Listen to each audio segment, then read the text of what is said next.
Hola Cecilia. Hola.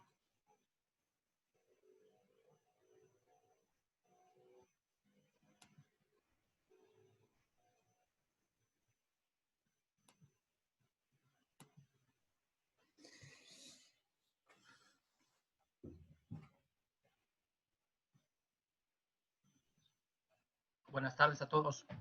Buenas tardes.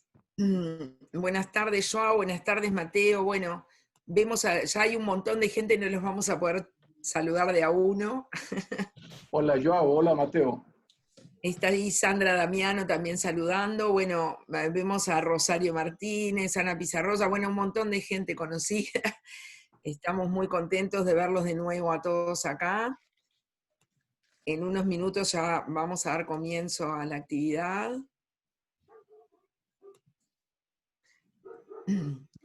Solamente unos minutos.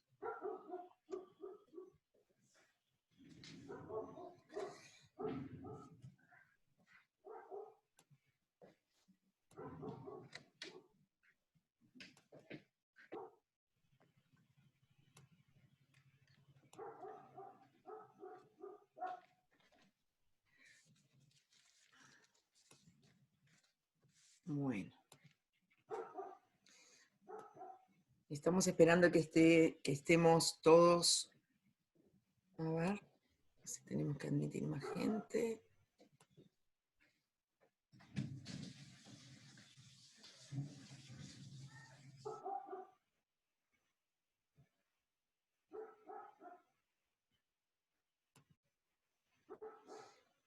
Bueno, Francisco, ¿estamos listos para comenzar?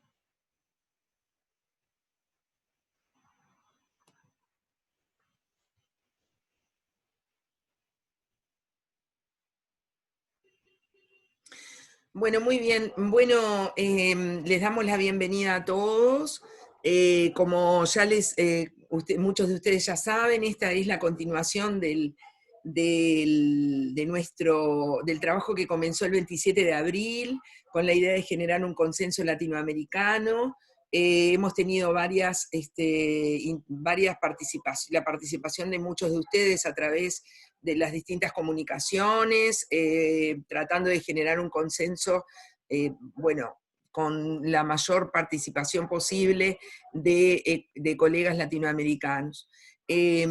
Bueno, en primer lugar, le vamos a dar la bienvenida a nuestro presidente, el doctor Raúl Izaguirre, que como ustedes saben es hematólogo del Instituto Nacional del... A ver, Raúl, corregime porque nunca sé cómo es exactamente el nombre del Instituto de Cardiología de México. Del Instituto Nacional de Cardiología, y como ustedes saben también tiene una larga trayectoria en el grupo CLAT y en una larga experiencia en lo que es hemostasis y trombosis, un verdadero referente de Latinoamérica.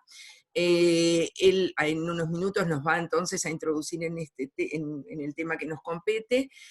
Posteriormente, Patricia Casais, la doctora Patricia Casais de Argentina, que es coordinadora del Grupo de Investigación en Epidemiología Clínica y Evidencia del Instituto de Investigaciones en Salud Pública de la Universidad de Buenos Aires y hematóloga del Centro de Hematología Pavlovsky, nos va a explicar un poquito cómo fue la metodología que utilizamos para realizar este consenso. Luego nos va a acompañar la doctora Sueli Meireles Resende, que es coordinadora del Centro Regional de Entrenamiento de Belo Horizonte de la ISTH y es profesora asociada del Departamento de Clínica Médica de la Facultad de Medicina de Mato Grosso. A continuación, Fernanda Andrade Orsi, que es hematóloga y profesora de la Facultad de Ciencias Médicas de Unicamp en Brasil. Nos va a acompañar además Gabriela Césarman, hematóloga del Instituto Nacional de Cancerología. Bueno, estos son los colegas del grupo CLAT, los miembros que han participado además en lo que ha sido la redacción de esta versión del consenso que ustedes ya han visto. Tenemos muchos muchos compañeros que también, como les dije, han participado en instancias a través del correo electrónico, y a los que agradecemos mucho todo el trabajo que han hecho. Bueno, y así que en este momento le voy a dar la bienvenida a Raúl, y le voy a pedir por favor que nos introduzca en esta presentación. Raúl, está silenciado. Muchas gracias, Cecilia. ¿Podemos poner la primera diapositiva, por favor?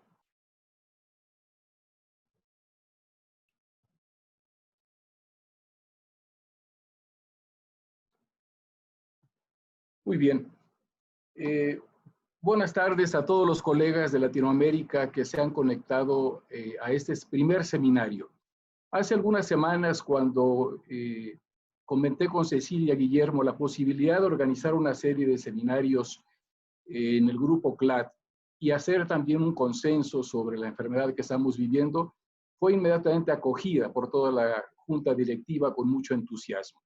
Este ha sido el trabajo del grupo de la Junta Directiva, de los vicepresidentes Rafael Jiménez y Gloria Ramos, nuestro secretario académico, el doctor Jaume Campos Guerra, y por supuesto Cecilia, nuestra secretaria. Estamos viviendo una pandemia, una enfermedad nueva. Si bien tiene similitudes con enfermedades virales del pasado, hay antecedentes de neumonías virales atípicas. Este virus en particular ha resultado mucho más agresivo que los anteriores y con particularidades de una respuesta hiperinflamatoria y trombótica que a los que somos especialistas en hemostasia y trombosis nos obliga a tener mayor atención. Es por eso que pensamos, estoy avanzando la primera diapositiva,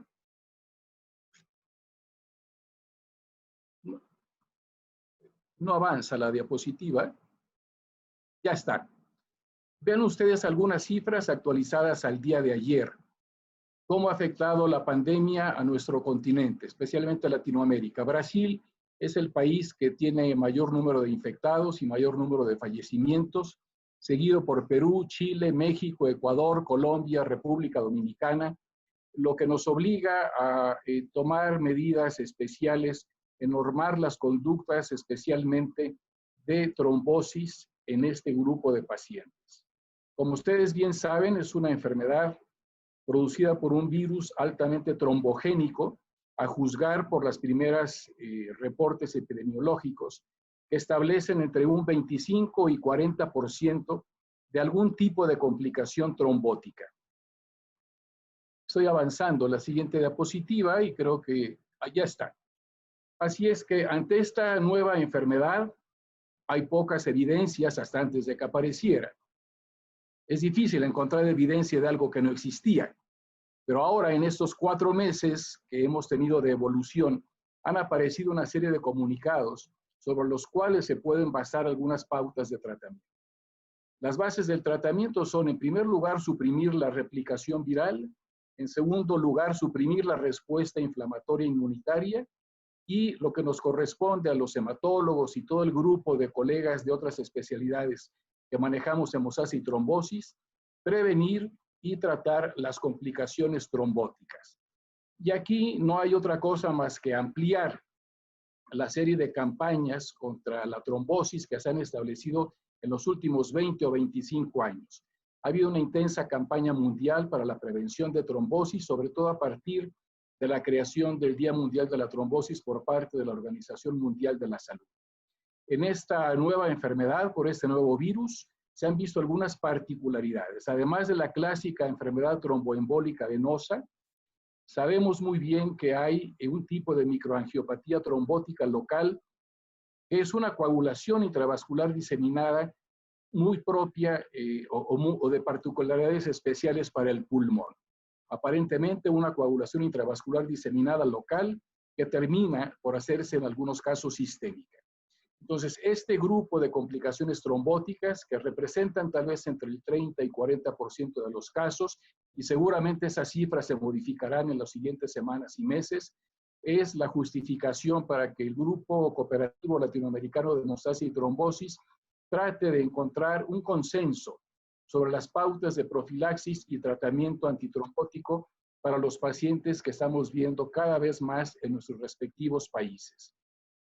Latinoamérica está en el pico de la epidemia y seguramente tendremos esta enfermedad por varios meses más, lo que nos obliga a estar revisando continuamente las indicaciones y actualizar este consenso.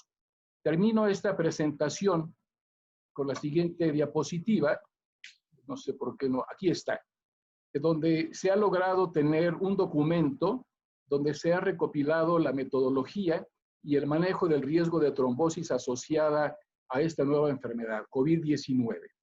Contiene, y eso será discutido por mis colegas, las dosis de heparinas y los diferentes tipos de pacientes internados en las salas generales o en las salas de terapia intensiva, el balance con los riesgos de hemorragia, los pacientes con ventilación mecánica sin sospecha de trombosis, los que ya tienen trombosis diagnosticada y los pacientes que se dan de alta. Este primer consenso, esta primera versión que seguramente será actualizada pronto, incluye estudios de imagen, 7 tablas, figuras con algoritmos y está apoyada por 30 referencias de las últimas semanas para encontrar un consenso sobre la conducta de laboratorio, de diagnóstico y de clínica. Así es que sean bienvenidos para esto y cedo la palabra a los siguientes ponentes para conocer a fondo el contenido de estas pautas de profilaxis y tratamiento. Adelante, Cecilia.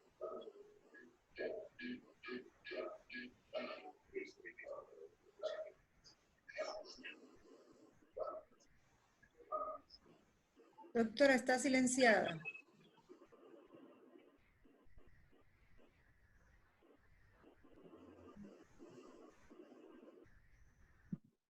Cecilia, estás en silencio. Estás en mute. Muchas gracias, Gabriela. Patricia, te damos la palabra entonces para continuar con la presentación y explicarnos sobre un poquito sobre la metodología. Bien, gracias. Gracias. Bueno, todos sabemos que desde hace más de 20 años la medicina ha cambiado para bien, me parece a mí, decidiendo basar todas sus acciones en evidencia científica. Y también conocemos que la mejor evidencia científica en todo lo que se refiere a terapéutica es el ensayo clínico randomizado. El problema se plantea, como muy bien lo dijo el doctor Izaguirre, es cuando no tenemos evidencia, cuando estamos como ahora frente a una enfermedad nueva, desconocida hasta hace pocos meses. La pregunta es, ¿tenemos que renunciar a hacer medicina basada en la evidencia?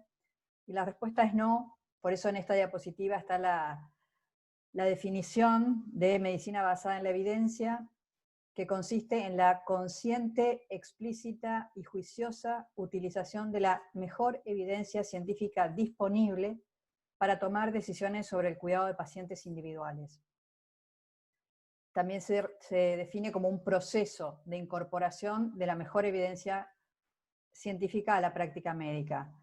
Y me parece que estas guías que se proponen ahora reúnen todas estas características, porque incorporan la mejor evidencia disponible a la fecha, que seguramente no es la mejor que hay.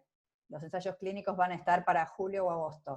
Pero mientras tanto, bueno, este esfuerzo de esta iniciativa del Grupo CAT me parece que son muy buenas para los que vemos pacientes.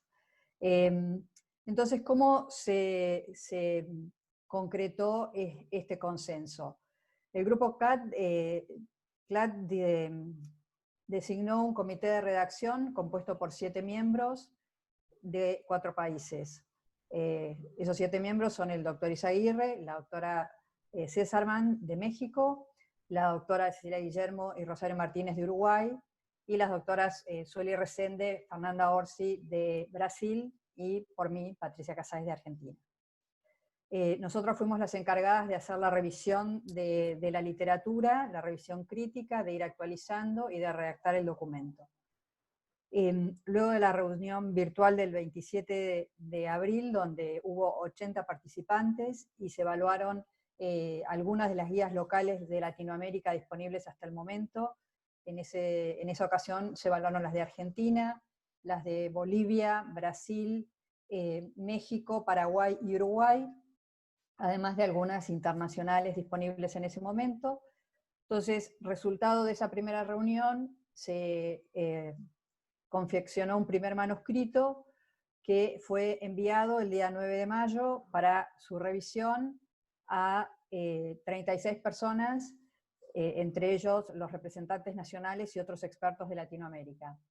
Obtuvimos 15 respuestas, que fueron incorporadas todas las sugerencias y correcciones al nuevo manuscrito, junto con la bibliografía nueva que fue apareciendo en esas semanas, y se redactó un segundo manuscrito, que fue enviado esta vez a 386 personas, a los socios del Grupo CAAT, otros expertos, y se incorporaron en este segundo manuscrito las guías de Colombia, de Panamá y la versión completa de las guías de Paraguay. A este envío de 386 mails con este manuscrito se obtuvieron 20 respuestas que también fueron incorporadas, tenidas en cuenta en la corrección y revisión del manuscrito, que finalmente es la versión que tenemos ahora del consenso latinoamericano. Pero además de estos idas y vueltas de mails y la bibliografía que fue apareciendo hasta el 25 de mayo que hicimos la última revisión, también se incorporaron en el consenso las respuestas a la encuesta que se hizo online para saber la opinión de los expertos de Latinoamérica en temas sobre los que no hay consenso o los que no hay evidencia ninguna. Y de esa encuesta nos va a hablar después la doctora César Mann. Gracias. Muy bien, muchas gracias, Gabriela. Y ahora le vamos a dar la palabra a Fernanda, que nos va a hablar un poquito, a Fernanda, que nos va a hablar sobre los aspectos de laboratorio que hemos evaluado en el consenso. Fernanda. Obrigada, Cecília, obrigada pela apresentação. É um prazer estar aqui essa noite, aqui no Brasil é noite já, com vocês. Eu estou aqui também em nome da Sociedade Brasileira de Trombose e Hemostasia, que nos ajudou bastante a gente chegar à conclusão, desse conceito.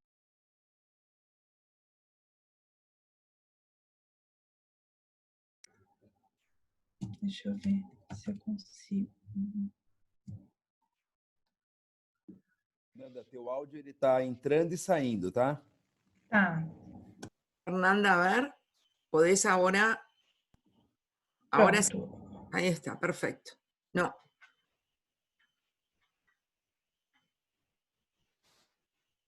Gente, a ver, ahora sí, Fernanda. Sí, ahora sí.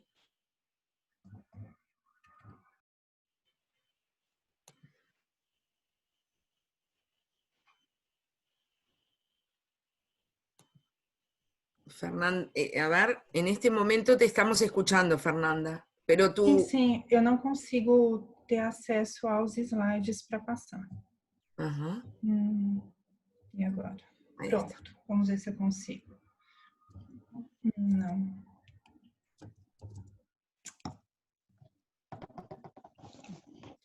Bom, então eu sou a Fernanda, representante do Brasil. Eu vou falar dos estudos de imagem laboratoriais que nós alencamos como importantes para a avaliação do paciente com Covid-19.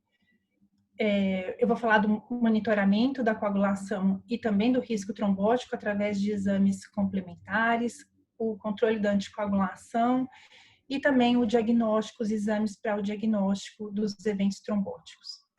Então, nós discutimos que em relação ao monitoramento da coagulação nos pacientes, que é importante que esses pacientes tenham um hemograma logo à admissão para internação, tenham também coletado o tempo de protrombina e de tromboplastina parcial ativado, assim como o fibrinogênio, o dímero D, em todos os pacientes hospitalizados pelo menos uma vez à internação.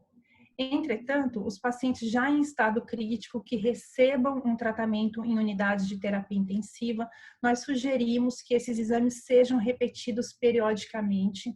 Nós temos noção de que a periodicidade desses exames vai depender muito da disponibilidade dessas provas em cada hospital, mas a gente sugere que isso seja feito a cada 24 a 48 horas.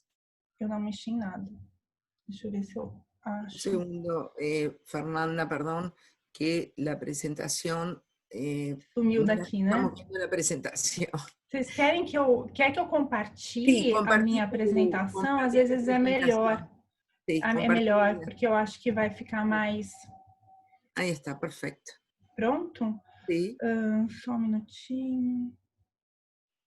Ahí está. Deixa eu ter acesso aqui. Muita coisa assim. Pronto? Tudo bem?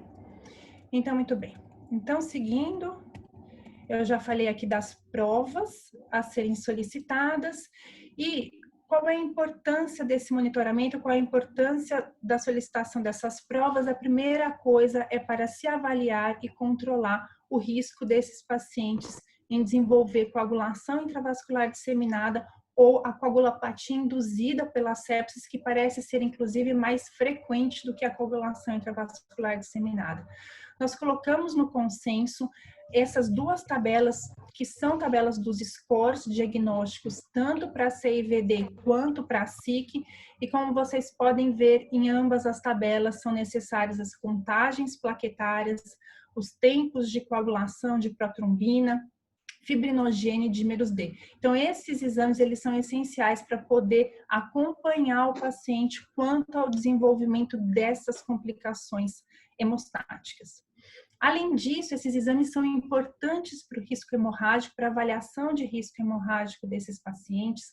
O que se tem de relato de risco trombótico superem muito o risco hemorrágico, parece que realmente o risco hemorrágico é baixo, entretanto, para alguns pacientes, pode ser que o risco seja maior e isso pode impedir, contraindicar o uso de profilaxia com heparinas. E aqui a gente colocou essa avaliação de risco hemorrágico guiada pelas recomendações da NICE e também pelas recomendações do WESH para COVID-19. Existem vários critérios clínicos, eles estão todos elencados no consenso e um deles é a trombocitopenia com plaquetas abaixo de 25 mil. Uma outra coisa que nós queremos destacar nesse consenso é que o prolongamento do TTPA ou do TP isoladamente, sem que o paciente esteja apresentando uma hemorragia, um sangramento, só o prolongamento dessas provas não é contraindicação para o tratamento profilático para trombose.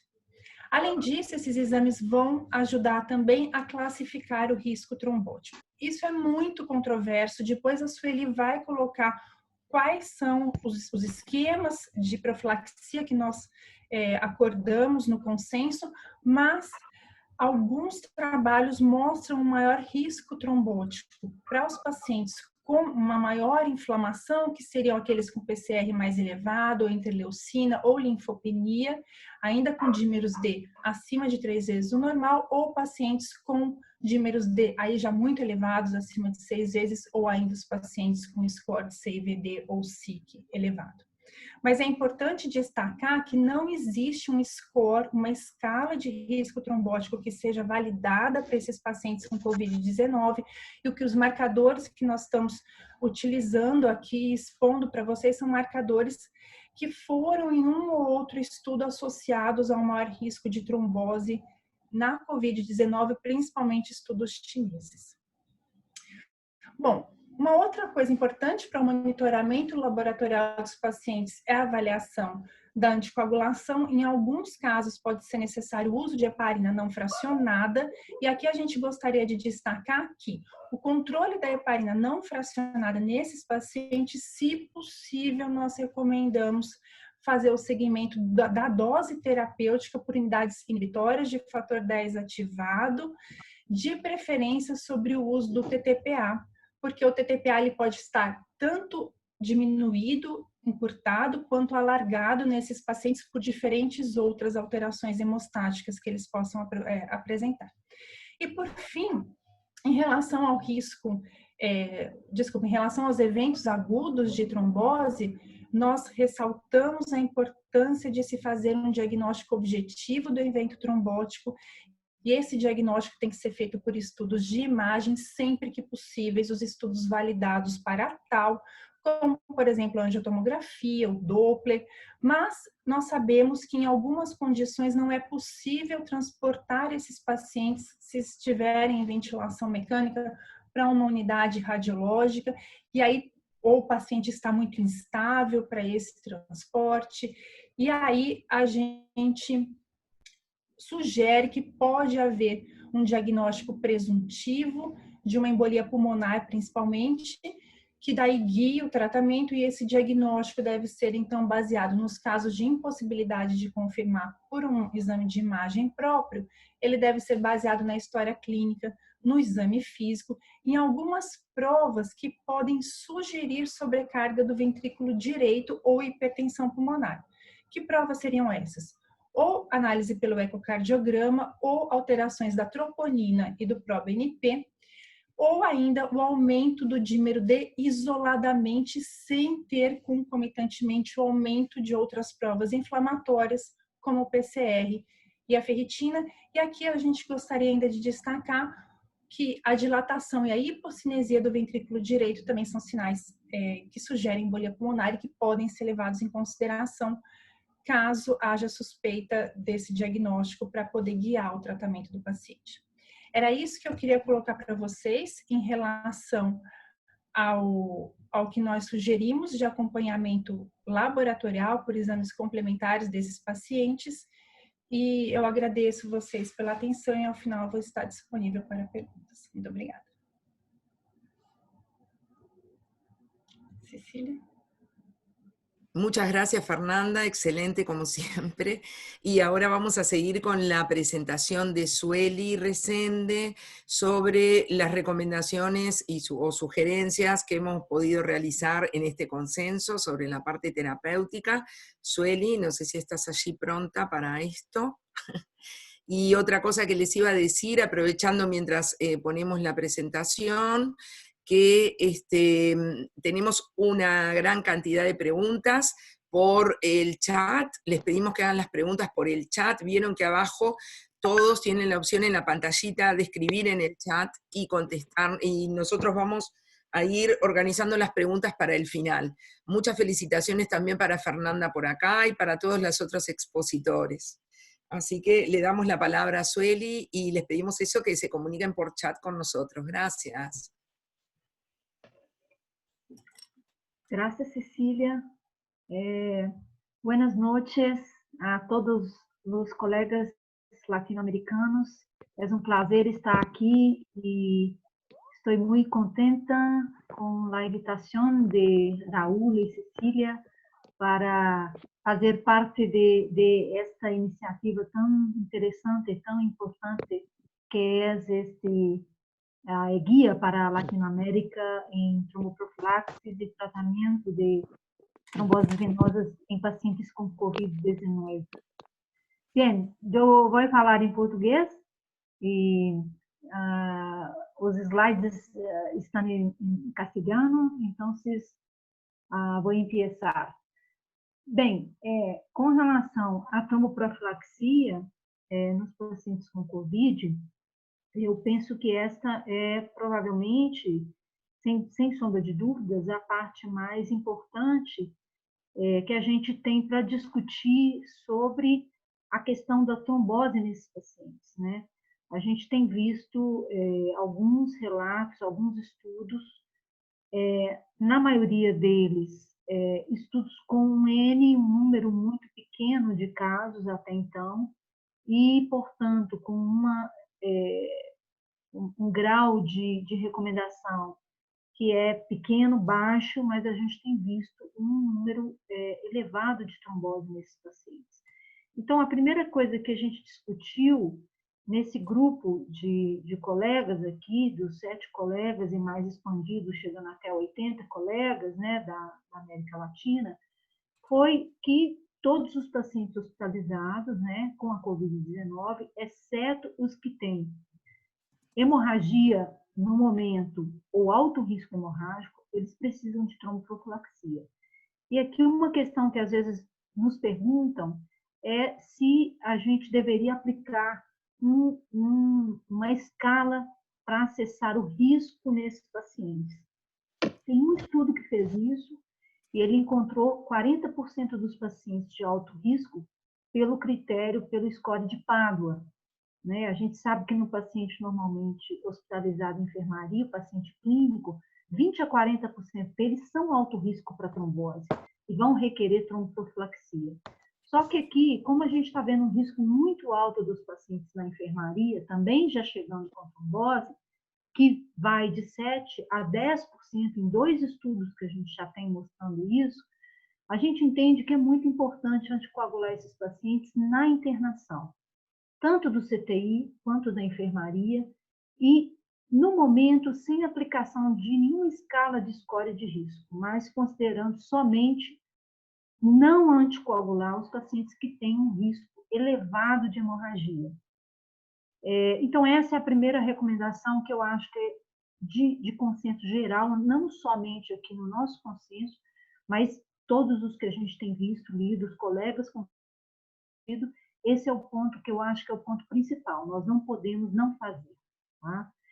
A profilaxia, ela deve se iniciar no momento da hospitalização, ainda que a gente não disponha do resultado de teste confirmatório do COVID. Então, mesmo os pacientes que se internam com suspeita, a gente deve entrar com a tromboprofilaxia.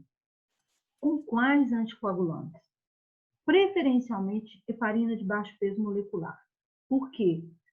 Porque normalmente a gente prescreve uma vez ao dia, subcutâneo. Então, o contato com o profissional de saúde, com a enfermeira, com o médico, ele é menor, né? Então, a gente está falando aqui de risco de contágio, então a gente tem que pensar nisso para o profissional de saúde. Uma outra questão é que a gente sabe que a heparina de baixo peso molecular, ela está menos associada a efeitos adversos, né? Principalmente a trombocitopenia induzida pela heparina, osteoporose e outras condições. A heparina não fracionada pode ser usada se a gente não tiver uma heparina de baixo peso. E o fondaparinux também pode ser usado, mas a gente, em geral, dá preferência para de baixo peso ou heparina não fracionada. A gente precisa sempre ajustar para o peso do paciente e para a função renal, quando for o caso. Próximo, por favor. O próximo. Clica tu. Ok. Com relação à dose, esse é um ponto muito debatido atualmente, né? Então, essa é a questão provavelmente mais debatida, em questão da tromboprofilaxia. Então, a dose adequada ainda está em discussão, a gente não sabe, né? Nós vamos precisar, como a Patrícia falou, nos estudos randomizados e controlados para a gente ter essa resposta. Existem diferentes opiniões sobre que situações clínicas se beneficiariam de aumentar a dose de heparina para a dose profilática, a dose intermediária. O que é dose intermediária de heparina? É aproximadamente 50% da dose terapêutica, ou até mesmo para a dose terapêutica. Então, não sabemos em que situações a gente deve fazer isso. Qual que é o motivo para isso, para a gente estar discutindo isso? É por causa exatamente do alto risco de trombose, ainda que esses pacientes estejam na tromboprofilaxia convencional. Eles ainda assim têm um alto risco de trombose, a gente tem visto em vários estudos, principalmente nos estudos europeus, e agora estão começando a sair os estudos americanos. Lembrar que é muito comum em países asiáticos que que os pacientes desses países não façam tromboprofilaxia na internação, porque parece que os asiáticos têm menor risco de desenvolver trombose venosa do que nós, que somos ocidentais, né? Não se sabe o motivo, mas isso é reportado frequentemente nos estudos observacionais. O paciente recebeu alta. O que nós vamos fazer com relação a essa tromboprofilaxia? Isso está mudando, né? E ontem foi publicado um artigo de consenso do ISTH com relação a, de novo, a questão da trombose no paciente com Covid, mas é razoável manter a tromboprofilaxia após o paciente receber alta hospitalar. O tempo varia, né?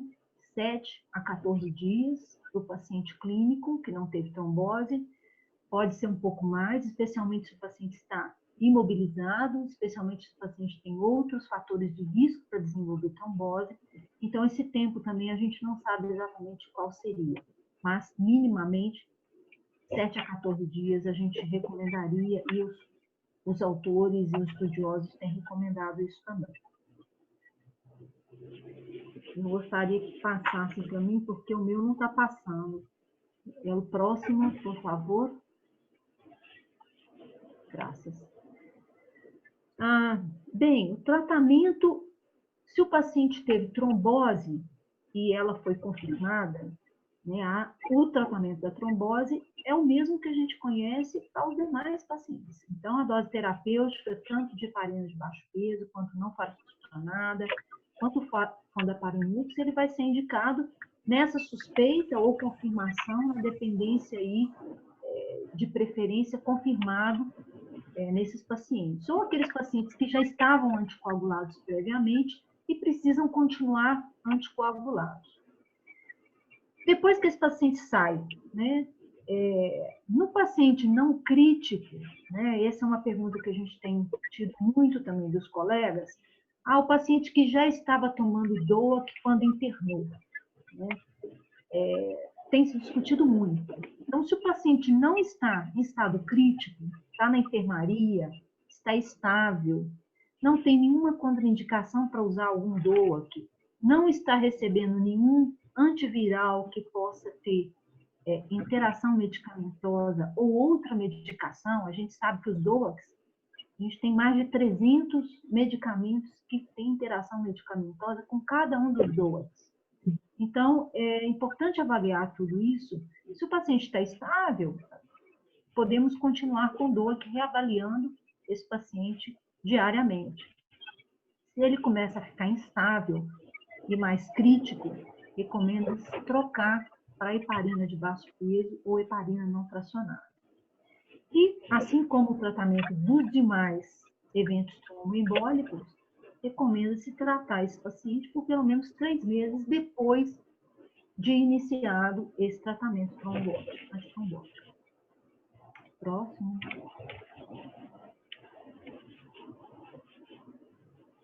Ok, então, para terminar, eu tenho mais 2 slides mostrando 2 algoritmos. Esse primeiro é o mais complexo, o segundo é fácil. Então, só para resumir isso tudo que eu falei.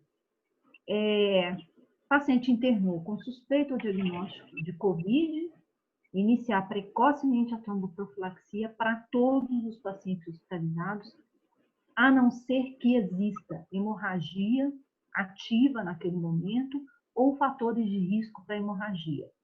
No nosso consenso, nós incluímos diversas tabelas que eu não estou mostrando aqui, do que seria fatores de risco para hemorragia. Então, vocês vão ter isso lá, escrito e etc. Se o paciente tem fatores de risco para hemorragia, a gente não vai anticoagular com medicamento e a gente vai, se disponível, usar a tromboprofilaxia mecânica. Se o paciente não tem contraindicação, não está crítico, não tem fatores de risco adicionais para trombose, é a profilaxia farmacológica na dose convencional, ajustada ao peso e à função renal, e mais ou menos com a tromboprofilaxia mecânica, especialmente se esse paciente está crítico. E aqui a gente vem às partes que estão sendo muito debatidas. Então, o verdinho é o que está liberado, é o que nós normalmente fazemos na prática, e não tem muita discussão. Com relação a ampliar essa dose de tromboprofilaxia, é a grande discussão. Então, em pacientes não críticos ou fatores de risco adicionais para trombose, vários colegas, autores e estudiosos têm considerado o uso de doses intermediárias de heparina de baixo peso. Por que eu estou colocando aqui heparina de baixo peso? Porque tem 3 estudos que usaram essa dose intermediária e os 3 usaram heparina de baixo peso molecular, doses intermediárias. Então, metade da dose terapêutica de heparina de baixo peso. Então, já foi usado nadroparina, enoxaparina e dalteparina nesses estudos. Um outro ponto de discussão é o que fazer com pacientes críticos que estão em ventilação mecânica e estão evoluindo com piora da função respiratória, instabilidade hemodinâmica e que então podem ter, talvez, uma complicação com um evento tromboembólico, uma embolia pulmonar, por exemplo. Alguns colegas têm considerado usar a dose terapêutica de heparina nesses casos, mesmo que não tenha trombose ou TEP ou TVP confirmada. E muitas vezes não é confirmada porque esse paciente está crítico, ele tem dificuldade de ser colocado num aparelho para fazer esses exames, existem problemas para as pessoas fazerem exames pela questão do contágio e por diversos motivos. Então, isso tem sido considerado. Mas eu vou chamar a atenção aqui que, até no consenso que saiu ontem do ISTH, 20% a 30% dos membros desse consenso votaram a favor desse ponto aqui. E isso a gente só vai poder ter uma resposta satisfatória quando a gente tiver os estudos randomizados e controlados.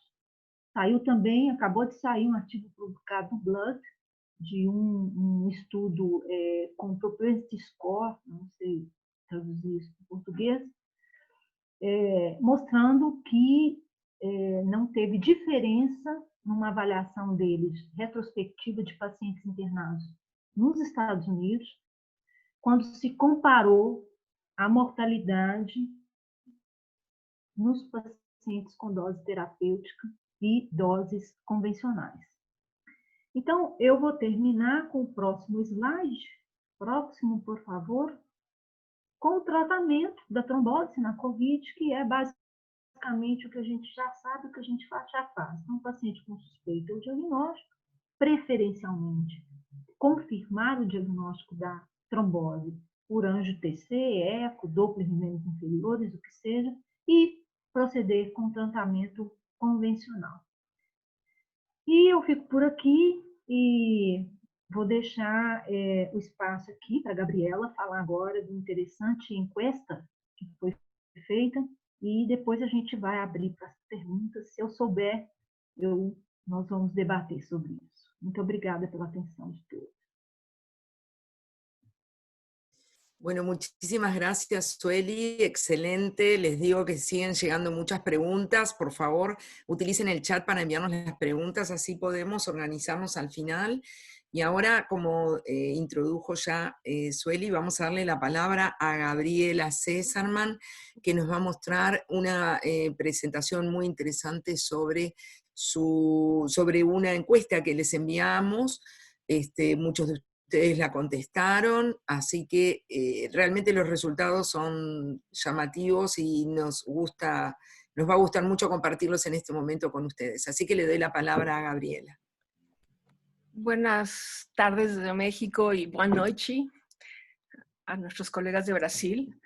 Lo que voy a hacer es enseñarles lo que ustedes contestaron. La mayor parte de ustedes, o muchos de ustedes, contestaron una encuesta en SurveyMonkey que mandamos hace una semana. Va a seguir abierta, estoy en la noche para los que quieran compartir su punto de vista. Y hasta ahorita tenemos 99 participantes.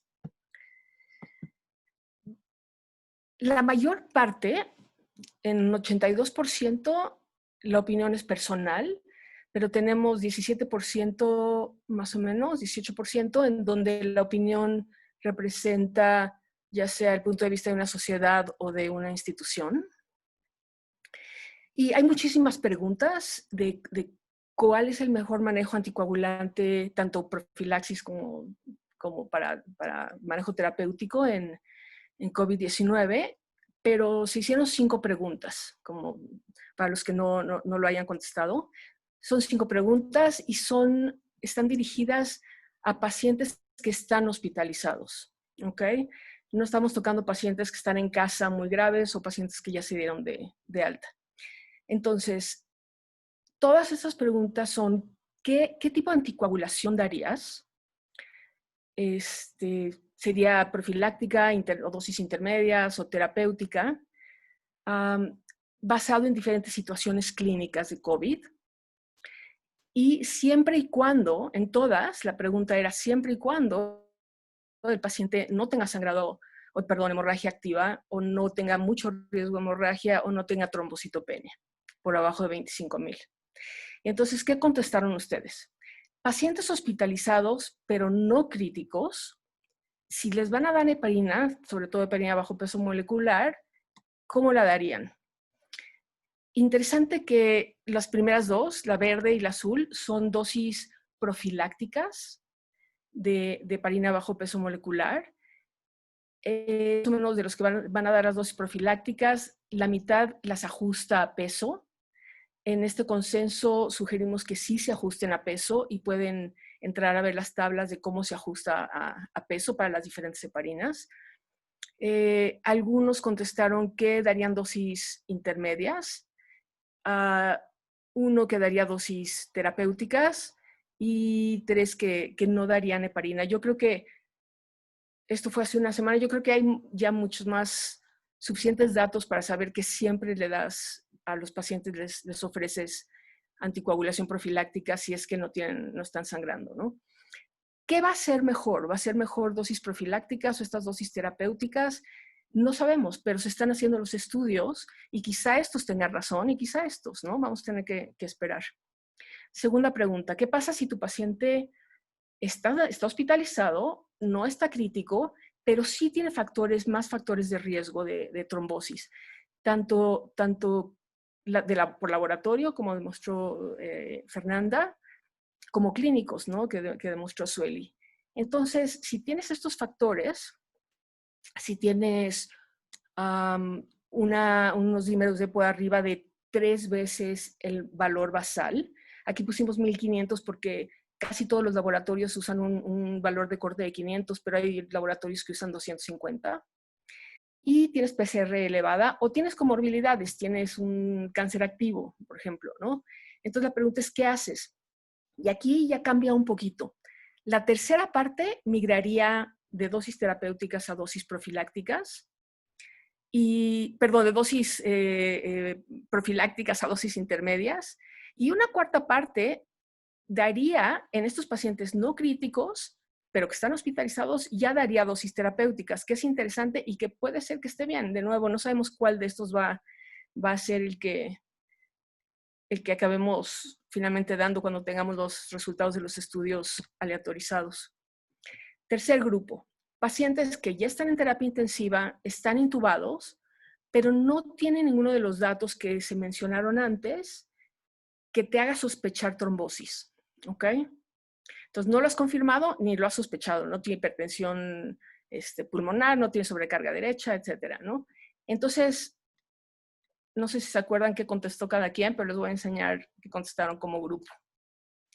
Entonces, es interesante que en estos pacientes, más o menos una cuarta parte va a dar dosis terapéuticas.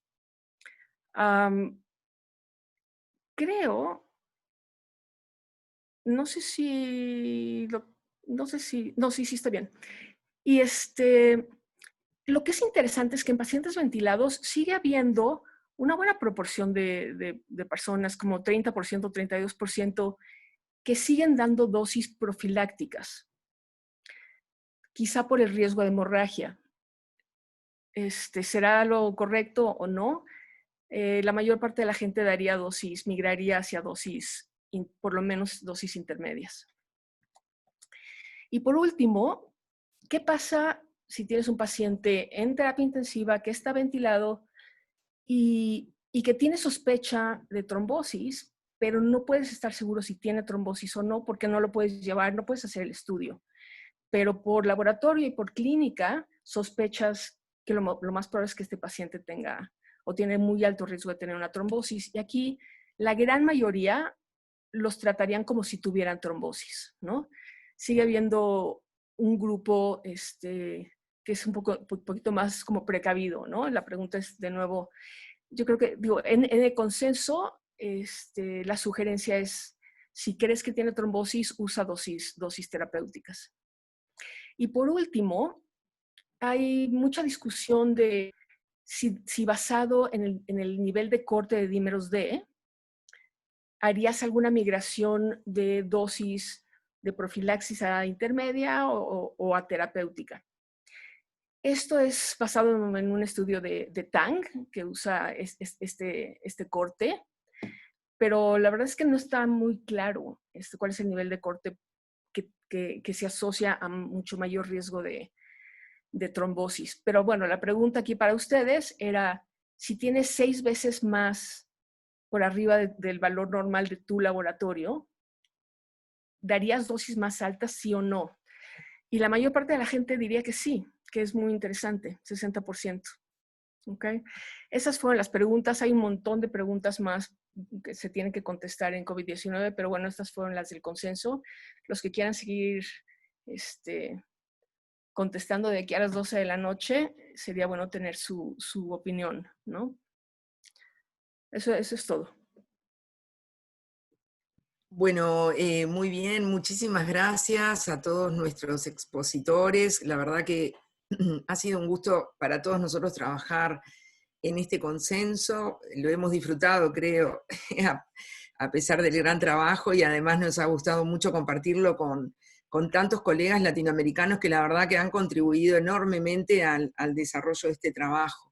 Si Raúl está de acuerdo y están todos de acuerdo, podemos pasar a la etapa de las preguntas. Tenemos varias preguntas muy interesantes para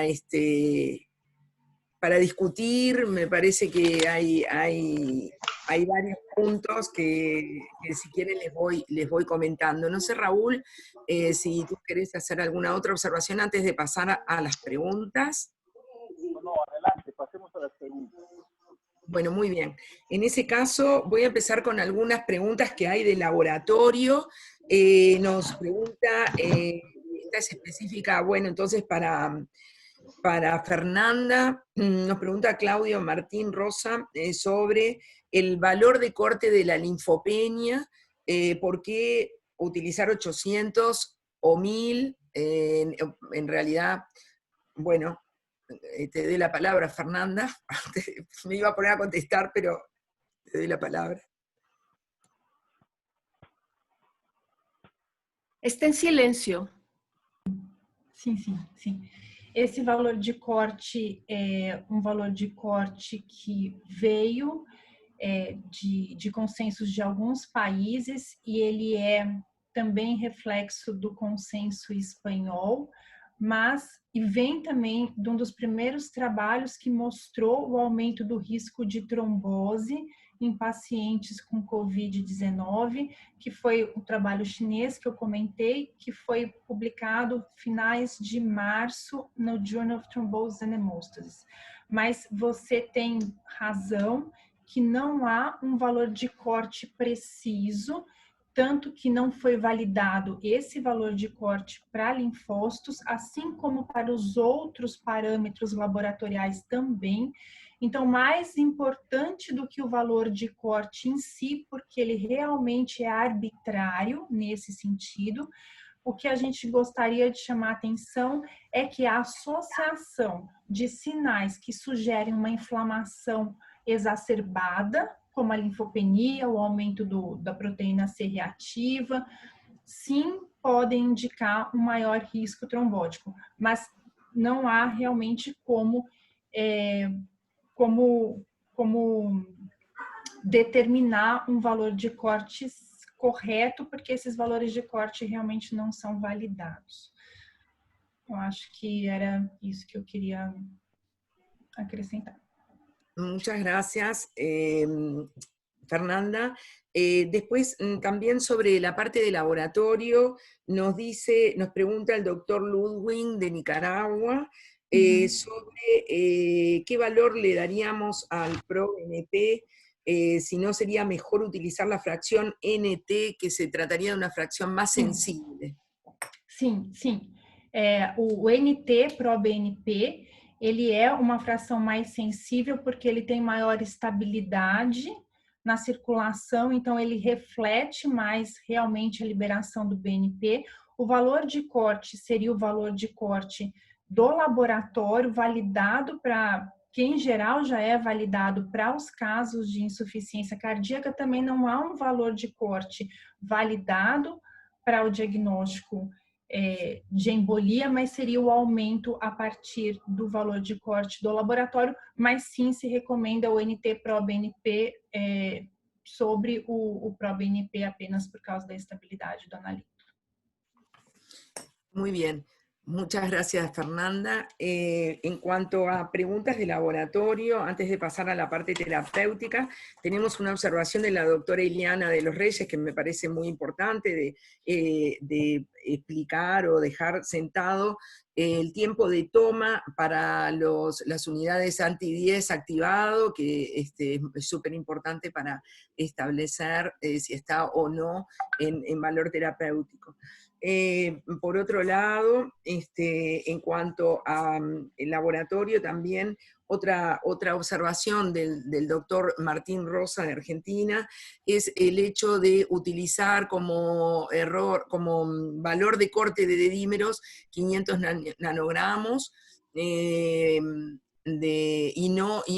sugiriendo que es mejor expresarlo en cuántas veces por encima del valor normal. De hecho, es lo que hemos tomado también en nuestro consenso, ¿no? Sim. Fernanda, si querés explicar eso también.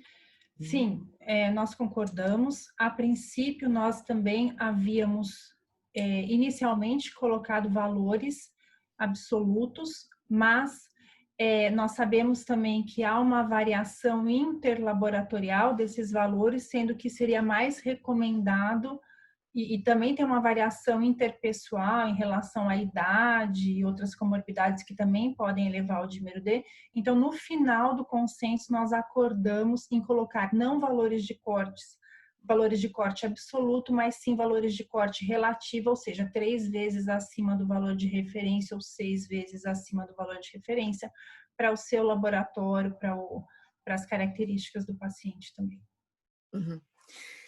Muy bien, muchas gracias. Y vamos a pasar ahora, hay varias preguntas sobre los scores a utilizar en diferentes situaciones. Mateo Porres, que lo tenemos aquí con nosotros, nos preguntaba si utilizaríamos alguna escala de predisposición, como la escala de Wells modificado, para diagnóstico de tromboembolia venosa en el paciente COVID. No sé, Raúl, si tú querés contestar esto. Claro, se pueden emplear esas escalas como todo paciente en el que se sospecha enfermedad tromboembólica venosa y en particular tromboembolia pulmonar. No debemos de olvidar que estamos ante un tipo más de neumonía y de tromboembolia pulmonar. Podemos aplicar mucho de lo que se ha hecho anteriormente para el diagnóstico de la tromboembolia pulmonar. Las características de esta nueva enfermedad es que aparentemente la trombosis es más frecuente. Sobre la discusión de los dímeros D, por ejemplo, los valores tan altos como 6 veces el nivel de corte, está basado tal vez en algunas series publicadas en que cuando se logran esos valores en el laboratorio y se han hecho además angiotomografías, prácticamente todos los pacientes que tienen este nivel de elevación se puede comprobar objetivamente por imagen la presencia de tromboembolia pulmonar. Pero el enfermo con COVID grave que está en terapia intensiva no siempre puede ser bajado a una sala de tomografía, por ejemplo, o a una sala de hemodinámica, por la contagiosidad o por el estado tan crítico. Por lo tanto, se extrapola el conocimiento anterior que correlaciona ese nivel de dímeros con la presencia invariable de trombosis en la angiotomografía y se deduce conjuntamente con las demás características clínicas que el enfermo tiene tromboembolia pulmonar y se pasa a las dosis terapéuticas. Entonces, las escalas, obviamente como la de Wolf sirve, pero sirve también el resto del contexto clínico y de laboratorio. Muy bien, bueno, muchas gracias Raúl. Sobre scores también nos preguntan si nos podríamos utilizar algún score en cuanto a de dímeros al alta para decidir la tromboprofilaxis. No sé, Sueli, si hay algo sobre este tema. Sim, eu falei um pouco na minha aula sobre isso, né? A questão dos scores. Tem só um estudo que usou o score de Pádua em pacientes com Covid e identificou que 40% desses pacientes tinham alto risco tromboembólico e, por isso, anticoagulou esses pacientes. A questão é a seguinte, na teoria, eu entendo que a gente poderia usar qualquer um dos scores validados, né? Principalmente Pádua, Improve 7, que foram validados. A questão é o seguinte, como a gente tem visto nos pacientes que chegam ao hospital, independentemente de estarem já no centro de tratamento intensivo, uma quantidade de tromboses muito altas, né? A gente coloca aí no nosso consenso, né? Com base em 2 estudos de enfermaria, de 7 a 10% dos pacientes que já chegam com trombose, eu particularmente entendo que, como esse risco é muito alto, quando a gente não tem o Covid, o risco basal num paciente clínico que chega na enfermaria é em torno de 1%. No paciente com Covid, ele é de 7 a 10%. Então, é muito maior. Então, eu entendo que a aplicação desse score de risco, pelo menos no momento, sem estudos mais robustos, eu não me guiaria por eles, eu tenderia a não aplicá-los. Exatamente por causa do risco basal desses pacientes ser muito alto. Então, a gente só não anticoagularia, de fato, um paciente que tem risco hemorrágico. Esse é o que eu entendo que deva ser feito nesse momento. Bueno, sobre el tema de la anticoagulación tenemos muchas preguntas.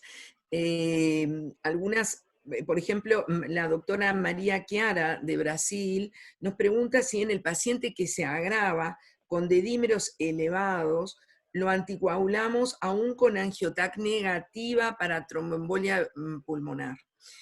No sé si quieren Gabriela o Patricia, quieren contestar este punto, o Sueli, que fue la que presentó el tema.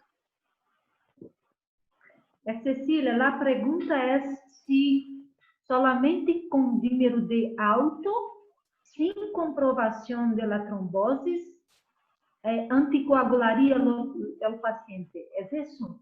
Es eso. No, la pregunta es si la angiotac es negativa. Con angiotac negativa. De dímeros altos, angiotac negativa para TEP, paciente que se agrava bruscamente, con posiblemente una sospecha clínica, se hace angiotac negativa, se anticoagularían solo con dedímeros elevados, con angiotac negativa.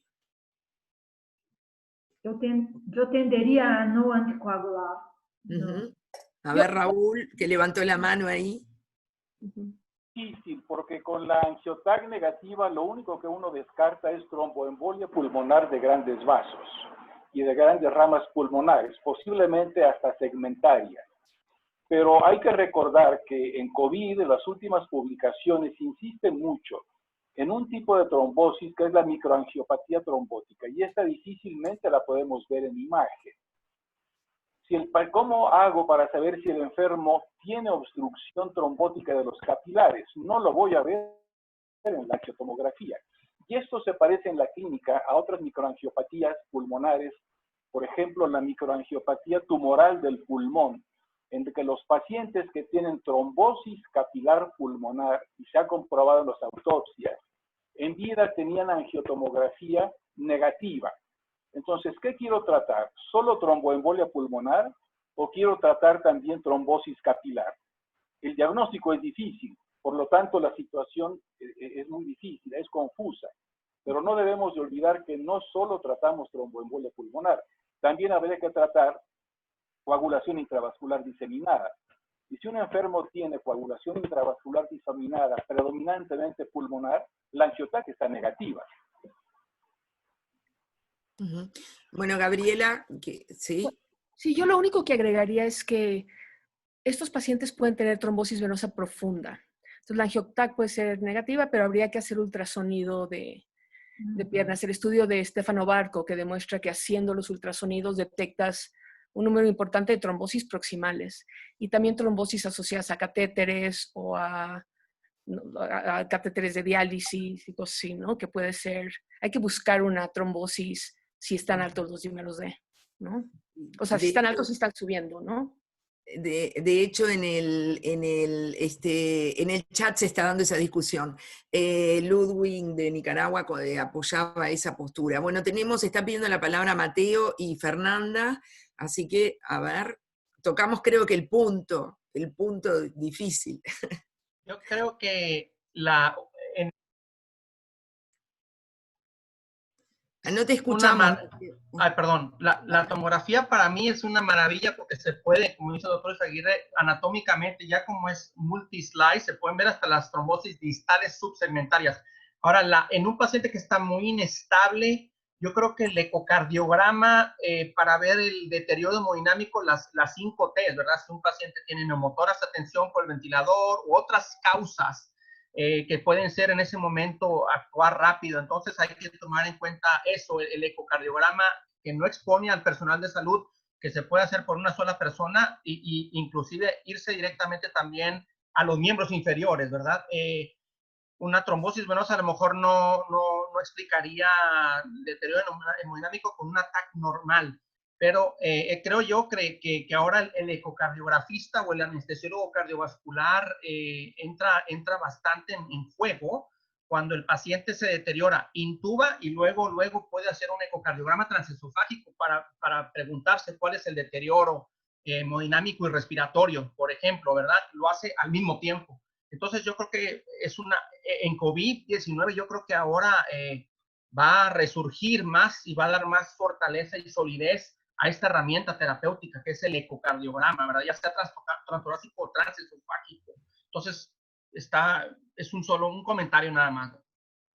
Excelente, Mateo, muchísimas gracias. Le voy a dar la palabra a Fernanda que había solicitado y les vuelvo a comentar que en el chat hay aportes muy interesantes. Eu ia falar basicamente um pouco o que o Matheus já falou. Eu acho importante ver sinais de sobrecarga de ventrículo direito e, para isso, o ultrassom point of care, seja ecocardio, seja ultrassom de membros inferiores também pode ajudar, pode agregar, mas eu acho importante também dizer que essa discussão é bastante controversa porque não existe nenhum estudo comprovando o benefício de tratamento nessa situação, nem tem nenhum valor de corte que possa ser diagnóstico para embolia pulmonar do dímero D. Por isso que isso foi motivo de controvérsia no consenso, e isso foi inclusive um motivo da encuesta, do questionário que nós encaminhamos e que a Gabriela mostrou, e pelo nosso consenso e pelas nossas perguntas também que foram respondidas, existem muitos especialistas aqui que apoiam o uso de doses intermediárias ou terapêuticas de heparina de baixo peso molecular nessa situação, de forma que é uma prática que, apesar de não ter evidência, a gente não pode negar que vem sendo feito por metade, no mínimo, dos especialistas, e o consenso coloca isso. Obrigada. Perfecto. Esta misma discusión se está dando a nivel del chat y exactamente hay varios comentarios sobre el tema. Incluso Flavio Grimaldo nos estaba diciendo también si el aumento de los dedímeros sin aumento de la PCR podía ser una indicadores de trombosis en este caso. Se está discutiendo también el tema de la microangiopatía a nivel pulmonar, y es real que creo que no vamos a poder contestarlo, vamos a seguir en esta discusión hasta que no estén algunos de los randomizados. Realmente es un tema complejo. Quería, antes de terminar, porque se nos está terminando el tiempo, es evidentemente infinito, creo que podríamos seguir hablando durante muchísimas horas, y por eso el planteo un poco del doctor Izaguirre en los siguientes seminarios es de poder ir discutiendo cada uno de estos temas. Esta es la introducción. La próxima vez, como nos dice Gloria Ramos en este momento, justamente vamos a tratar de hacer un exhaustivo presentación con excelentes expositores sobre dímero D, y después vamos a hablar sobre lo que es tromboprofilaxis, y lo que vamos sobre pruebas diagnósticas, etcétera, y llegar hasta la discusión de la anticoagulación. Creo que la mayoría de las preguntas tienen que ver con esta parte, pero ¿hay alguna observación, alguna pregunta también sobre el uso de los anticoagulantes en domicilio? Es decir, la tromboprofilaxis ambulatoria. Y si en caso, una de las preguntas es si en caso del paciente que haya sufrido trombosis, si vamos a seguir luego con el tratamiento, si vamos a poder pasar a los anticoagulantes orales clásicos como warfarina, o si se van a poder utilizar DOACs en este escenario, es decir, al egreso, ¿no? Así que no sé si Raúl quiere contestar esto. Bueno, creo que si es una tromboembolia pulmonar, como cualquier tromboembolia pulmonar de cualquier origen, hay que continuar el anticoagulante después de haber salido del hospital, por supuesto. Si no se logró demostrar una trombosis de ningún tipo, ni trombosis venosa profunda, ni tromboembolia pulmonar, y el paciente sigue teniendo factores de riesgo trombótico y se va a casa, es como cualquier paciente que damos de alta por cualquier neumonía, y que las guías nos dicen que debe de continuar tromboprofilaxis médica en el domicilio. La discusión es cuánto tiempo. Es tromboprofilaxis estándar versus tromboprofilaxis extendida. Ahí sí entraremos en un territorio de discusión. Pero creo que la mayor parte de los pacientes, los que han tenido trombosis, se van con tratamiento anticoagulante, y los que no la tuvieron, se van con profilaxis extrahospitalaria. Creo que es lo que yo sugeriría. No sé si hay alguien más que quiera tomar este tema. Me parece que es una sugerencia lógica y que nos aporta mucho a todos. Y bueno, y la verdad que vamos a tener que empezar a terminar porque ya estamos unos minutos pasados. Quiero decirles varias cosas. Una es que tenemos muchas sugerencias de los pediatras. Los pediatras están muy deseosos, me parece, de trabajar en un consenso en cuanto a los niños o a los menores. Había alguna discusión en cuanto a los menores de 16 o 18 años. Hay incluso algunas preguntas sobre casos clínicos en niños que nos hicieron, que después podemos contestar o mandársela a nuestros especialistas pediatras, así que ese es un punto tal vez a desarrollar a corto plazo con el grupo de pediatras que integra el CLAT. Y bueno, y tenemos también algunas cosas prácticas como invitarlos van a poder contestar la encuesta, que algunos han preguntado cómo, en el mail que les enviamos para unirse a este Zoom, está el link para la encuesta, pero también se los podemos enviar nuevamente, no hay inconveniente, y está colgado en la página del CLAT. Así que nuestros próximos pasos, nos quedamos con muchísimas ganas de seguir hablando, me parece todos, y de comentar, y es continuar con estas reuniones semanales, así vamos a tener más espacio para poder conversar. Y bueno, y le voy a dar la palabra a Raúl para que nos cierre esta primera jornada académica del Grupo CLAT, que nos ha dado mucha satisfacción. Así que, Raúl. Gracias, Cecilia. Bueno, hemos iniciado tal vez por el punto más débil. que son ponerlos de acuerdo sobre una enfermedad nueva.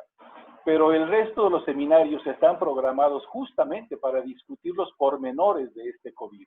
Hemos planteado un programa donde todas las preguntas que aquí se han presentado se puedan discutir más ampliamente. Y hemos combinado temas de laboratorio, como los dímeros D, y después el diagnóstico de COVID, que también ha sido tan discutido, tanto por serología como por PCR, y pasando por las discusiones de tratamientos anticoagulantes y más.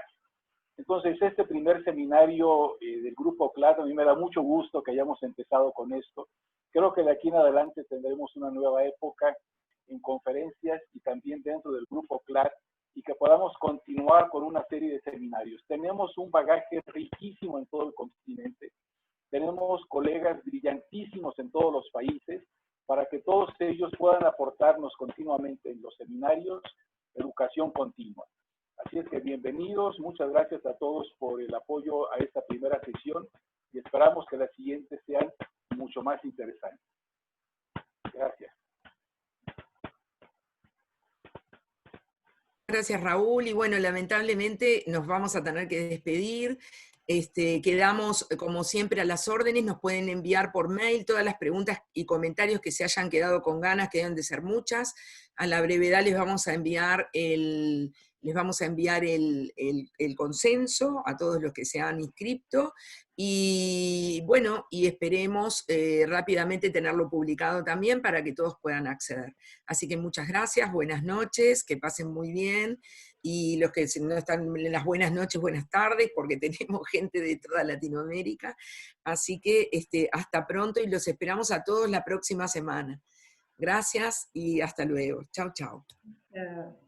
Chao. Chao, chao.